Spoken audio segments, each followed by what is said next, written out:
Hello everyone, कैसे हैं आप सब। देखिए, आज की वीडियो में बात करेंगे stock market analysis, Nifty, Reliance, Deepak Nitrite और भी काफी सारे स्टॉक हैं। साथ में जीडीपी डाउन के साथ साथ जो फॉरेन एक्सचेंज का रिजर्व बढ़ता जा रहा है वो किस तरीके से मार्केट के लिए अच्छा है, खराब है, बहुत कुछ देखेंगे। और साथ में एक गुड न्यूज है जो हम वीडियो के लास्ट में अनाउंस करेंगे और आपको वो सुन के बहुत मजा आने वाला है। तो मैं मुकुल अग्रवाल आपका आप ही के YouTube चैनल में स्वागत करता हूं। जो भी नए लोगों चैनल को जरूर सब्सक्राइब करें क्योंकि ये एक फैमिली है जहां हमारी कोशिश है आप पैसे कमाएं भी, सीखें भी, आगे भी बढ़ें और आपका विजन मार्केट के प्रति बदल जाए।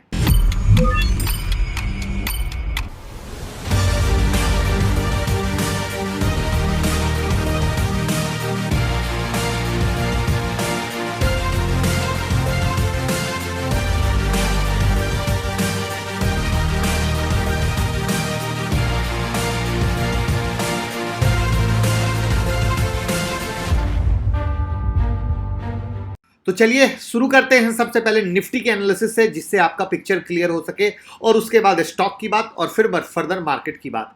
तो सबसे पहले हमने ये जो ईगल स्ट्रेटजी आप लोगों को दी है, जैसा कि मेरा काम है जब भी मैं कोई स्ट्रेटजी देता हूं आपको उसका प्रूफ भी दिखाना। तो ईगल स्ट्रेटजी में 15 मिनट के साथ वी वेब को कैसे यूज करना है, जिसने भी देखा होगा किस तरीके से पैसा बना, और टेलीग्राम में अपडेट भी जिसने पैसा कमाया हमने शेयर कर दिया कि किस तरीके से इंट्रा डे में ईगल स्ट्रेटजी पर पैसा बना।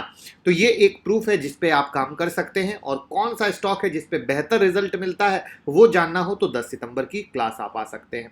साथ में हमने आपको दिया था 11387 का एक रेसिस्टेंट पॉइंट है जहां पे अगर सेल का फॉर्मेशन मिले तो आप सेल कीजिए, बाय का फॉर्मेशन मिले तो आप बाय कीजिए। ये 387 पे स्टोकेस्टिक आरएसआई जहां बीच में खड़ा है, न बाय का फॉर्मेशन मिला न सेल का फॉर्मेशन मिला, यानी आपका कोई ट्रेड नहीं बना और फर्दर मार्केट डाउन हुई है जो 11295 के पास में बंद हुई है। तो अब किस तरीके से कल ट्रेड करना है वो जान लेते हैं।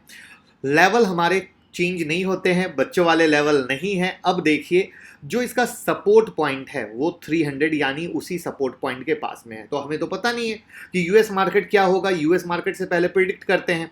तो अब 200 के नीचे अगर मार्केट खुलता है तो 300 के नीचे मार्केट खुलता है तो 300 हमारा रेसिस्टेंट पॉइंट होगा, जो जहां पे उसके नीचे रहने पर आप फॉर्मेशन के साथ सेल कर सकते हैं, और 300 के ऊपर रहता है तो फॉर्मेशन के साथ आप बाय कर सकते हैं। जिसमें 387 का हमारा रेसिस्टेंट है एज इट इज वैलिड, जिसमें फॉर्मेशन पे आप सेल या उसके ऊपर में बाय ले सकते हैं। और नीचे में जो सपोर्ट है 244 का है, याद है ना, 300 और 244 ये वो दो लेवल है जिसके बीच में हमें बहुत ही बहुत ही बहुत ही ध्यान देना है। बहुत ही वर्ड क्यों बोला, क्योंकि पहले जो मैंने एक चीज बोली थी उसको मुझे सुधारनी है।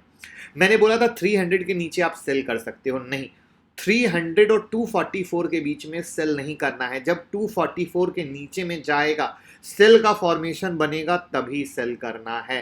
तो मैं माफी चाहूंगा जो शब्द मैंने बोले, 300 से 244 के बीच में सेल नहीं कीजिएगा, और 244 के नीचे में जब टूटता है, सेल का फॉर्मेशन बनता है, तब सेल कीजिएगा। कंप्लीट एडवांस प्रेडिक्शन, परेशान नहीं होना है, बिंदास लेवल है, बस मौका और चौका। अब कुछ लोग फॉर्मेशन की बात करते हैं, तो चूंकि यूट्यूब पे वीडियो लंबी हो जाती है, बहुत सारी टॉपिक कवर करनी रहती है, तो कल एक स्पेशल सेशन मैंने इंस्टाग्राम पे लिया था जिसमें सिर्फ फॉर्मेशन की बात डिटेल में की थी।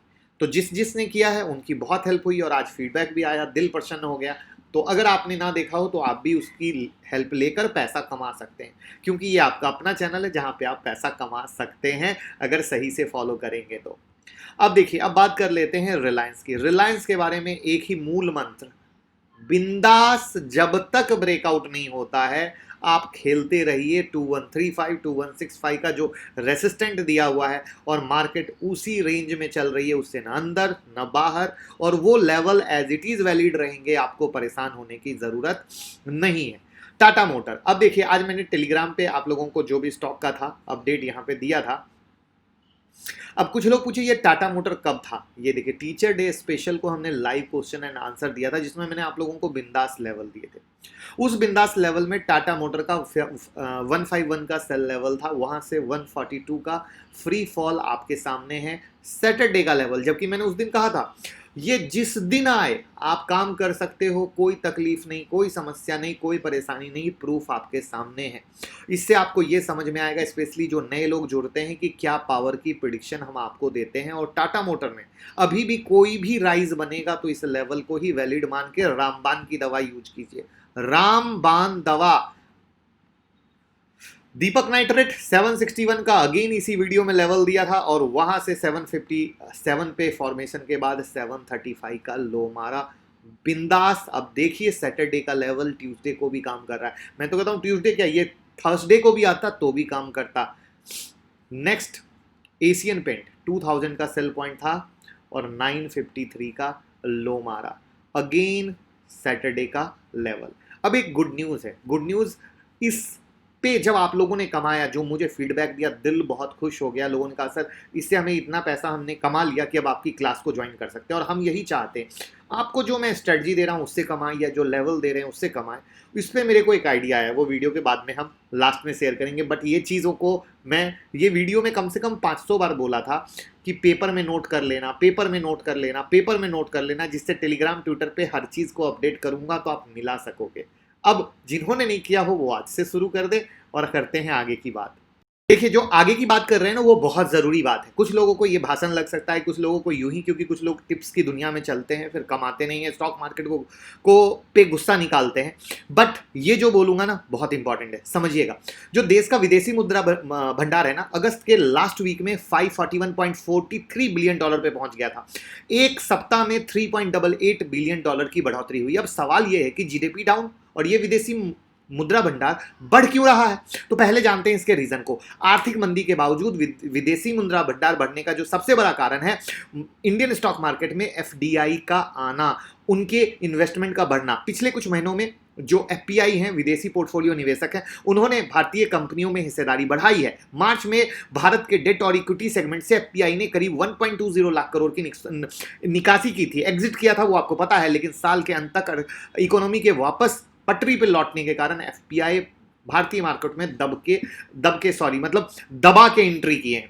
इसके अलावा क्रूड की कीमत में आपको पता है गिरावट आई है। देश का आयात बिल, इंपोर्ट बिल कम हुआ है, इससे विदेशी मुद्रा भंडार पर बोझ घटा है। और इसी तरीके से विदेश से रुपया भेजने और विदेशी यात्राओं में कमी आई है, इससे भी विदेशी मुद्रा भंडार पर बोझ कम हुआ है। क्योंकि जब विदेश आप जाते हैं, घूमते हैं, खर्च करते हैं, वो सब चीज का भी इंपैक्ट पड़ा है। साथ में फाइनेंस मिनिस्टर निर्मला सीतारमण जी ने 20 सितंबर 2019 को जो कॉर्पोरेट टैक्स की दरों में कटौती की थी, इसके बाद से भी विदेशी मुद्रा भंडार में लगातार बढ़ोतरी हो रही है।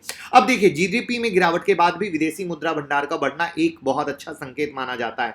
कोरोना वायरस के कारण ग्लोबली इकोनॉमी में उदासी का माहौल है, भय का माहौल है, जिसके कारण जो रनिंग फाइनेंशियल ईयर है इसकी फर्स्ट क्वार्टर में अप्रैल से जून वाले में देश की जीडीपी में 23.9% की गिरावट आपको देखने को मिली। ऐसे में विदेशी मुद्रा भंडार बढ़ना देश की इकोनॉमी के लिए बहुत अच्छा है। आपको एक सबसे बड़ी चीज बताता हूं, विदेशी मुद्रा भंडार जो है आज की यह जो स्थिति है 1991 के बिल्कुल अपोजिट है। तब भारत ने इस फाइनेंशियल क्राइसिस से निकलने के लिए अपने गोल्ड रिजर्व को गिरवी रखा था। मार्च 1999 में देश का विदेशी मुद्रा भंडार केवल 5.8 बिलियन डॉलर था और आज 541.43 बिलियन डॉलर है। लेकिन आज विदेशी मुद्रा भंडार के दम पर देश किसी भी इकोनॉमी क्राइसिस का सामना कर सकता है। अब कहोगे इस विदेशी मुद्रा भंडार में आता क्या क्या है, तो देखिए इसमें फॉरेन करेंसी एसेट आते हैं, गोल्ड रिजर्व आता है, स्पेशल ड्रॉइंग राइट्स आते हैं, इंटरनेशनल मॉनिटरी फंड के साथ साथ देश की रिजर्व स्थिति भी आती है। अब विदेशी मुद्रा भंडार का देश के इकोनॉमी के लिए बहुत महत्व आता है। कैसे, वो समझिए। विदेशी मुद्रा भंडार में बढ़ोतरी सरकार और आरबीआई को इकोनॉमिक ग्रोथ करने में गिरावट के कारण हुए माहौल में भी भय पैदा नहीं करने देती है और फाइनेंशियल क्राइसिस से जूझने में हेल्प करती है। ये इकोनॉमिक माहौल जो हालात होते हैं उसमें जब संकट आता है तो देश को आरामदायक स्थिति उपलब्ध कराने की कोशिश करती है। शब्दों को बहुत ध्यान से सुनिएगा। मौजूदा विदेशी भंडार देश के आयात बिल को 1 साल तक संभालने के लिए काफी है। अभी याद रखिएगा 1 साल तक। और विदेशी मुद्रा भंडार में बढ़ोतरी से रुपए को डॉलर के मुकाबले स्थिति मजबूत करने में भी मदद मिलती है। और मौजूदा समय में विदेशी मुद्रा भंडार जीडीपी अनुपात के अनुमान में करीब 15% है। और विदेशी मुद्रा भंडार आर्थिक संकट जब होता है ना तब बाजार को ये भरोसा दिलाता है कि कोई भी इंटरनल प्रॉब्लम आएगी या बाहर से प्रॉब्लम आएगी, हम उसको झेल सकते हैं। अब आप कहोगे ये जो विदेशी मुद्रा भंडार, इसको कौन अरेंजमेंट करता है? तो इसका अरेंजमेंट करता है आरबीआई। आरबीआई विदेशी मुद्रा भंडार, जो मुद्रा भंडार है, उसका कस्टोडियन और मैनेजर के रूप में काम करता है, और यह कार्य सरकार के साथ मिलकर जो पॉलिसी फ्रेमवर्क तय होता है उस पर होता है। अब आप कहोगे ये पैसा कहाँ रखा जाता है? तो ये बड़ी इंटरेस्टिंग सी चीज़ है। देश का 64% विदेशी मुद्रा भंडार विदेशों में ट्रेजरी बिल आदि के रूप में होता है, और यह मुख्य रूप से अमेरिका में रखा जाता है। मार्च 2020 में विदेशी मुद्रा भंडार में 653 टन सोना था। इसमें से 360 टन सोना विदेश में बैंक ऑफ इंग्लैंड और बैंक फॉर इंटरनेशनल सेटलमेंट, हाँ ये सेटलमेंट्स की सुरक्षित निगरानी में रखा गया, और बचा हुआ सोना देश में है। अब पहले मुझे ये बताओ, इस नॉलेज से कितना कुछ सीखने को मिला, क्या विजन आया, क्या आपको कभी इस तरह की जानकारी थी? और जानकारी पसंद आई हो तो थम्स अप दबाइए, तो आइडिया पड़े कि ये जो इतना बड़ा डेटा एनालिसिस आपके साथ शेयर किया है आपको समझ में आया। अब समझने का मतलब क्या है? समझने का मतलब ये है, अगर इस तरीके से विदेशी मुद्रा भंडार जब बढ़ता है तो इकोनॉमिक क्राइसिस जब आती है, इकोनॉमिक क्राइसिस आनी हो वो तो आएगी, लेकिन उस आने के समय में सरकार को झेलने में, उसको हैंडल करने में बहुत ही आरामदायक कंडीशन फील होती है। ये सरकार के हिसाब से, पब्लिक के हिसाब से नहीं। पब्लिक के हिसाब से तो मुश्किल आती ही है, वो चीज़ दिखती है, लेकिन सरकार उस चीज़ को झेल पाती है। अब देखना है कि सरकार इस चीज़ पे कैसे करती है, क्योंकि आपको भी पता है अभी क्या है, इकोनॉमी पस्त, स्टॉक मार्केट मस्त, यही तो चल रहा है, जो आज हमने ट्विटर पे भी डाला था और आप लोगों से भी पूछा था आपको क्या लगता है। तो करेक्ट, तो लेकिन जो अभी चीजें हो रही हैं, कहीं ना कहीं ये विदेशी मुद्रा भंडार जो बढ़ रहा है उसका एक बहुत बड़ा इंपैक्ट है जो दिमाग में आ रहा है, जहां पे ये चीजें मार्केट को एक पॉजिटिव साइन दे रही हैं। लेकिन फर्दर जो जीडीपी डाउन होगी, जिसके बारे में आज भी बात हुई थी, ये सब कहीं ना कहीं एक बहुत बड़ा मुद्दा और बहुत बड़ी क्राइसिस के तौर पे उभर रहे हैं, जिसके कारण जब जब जैसे आज भी आप देखो तो लास्ट आवर में मार्केट में गिरावट आपको देखने को मिली।